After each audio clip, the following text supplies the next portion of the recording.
Hi guys! For today's video, ayan, maaga akong nagising at nagtimpla ng kape. And then after pagtimpla ng kape, nagsaing ako. And then nilabas ko yung aso namin para nakaman makapag-poopy siya doon sa labas at makapag-ihi. Ayan, madaling araw na po yan. Gumising ako ng 5 a.m. So mag-aalas 5 na pagkatapos ko magsaing. Pinuto ng ulam para sa aking pamangkin. And pagkatapos naman ng aso ko sa labas, ayan, nagsampay na rin ako ng aking mga labahan kasi maaga rin akong nagising at naglaba. And then after that, nilagay ko sa dryer ang aking mga labahan. At pagkatapos niyan ay sinatid ko muna yung aking pamangkin sa school, yung dalawa kong pamangkin tsaka yung apo ko. At syempre akong taga-driver. Yan, kasi wala ang saksakan dyan, madilim. Ayan, kinuha ko muna yung saksakan sa ilaw. Saka ko siya tinanggal. And then ay mga labahan pa ako natira. Lalabang ko pagkatapos ko maisampay yung aking mga uniform, guys. At para matuyo, habang nakahanger ay naglalaba naman ako ng mga tirang labahan. Kasi nga mahirap maglaba pag maraming labahan, nakakatamad. So iniunti-unti ko lang hanggang sa maubos yung aking mga labahan. Kasi may pasok ako mga 12 na napasok ko. So ayan, para makapagpahinga ako at maaga akong matapos sa mga labahin ko, guys.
So ayan, guys, sinampay ko na sa labas pagkatapos kumanga sa loob para isang bitbitin na isinampay ko na sa labas yung aking labahan, mga uniforme. Ayan, nilagyan ko ng downy.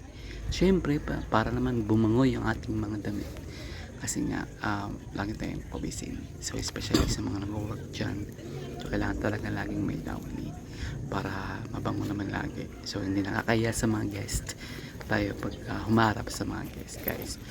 So ayan, may mga pagkatapos po niyan ay maglalaba pa rin po ako ulit, pahinga muna saglit. Ayan yung mga kapitbahay, yan ang aking bag, nilabang ko na para naman maiba naman yung ambience. Charot lang.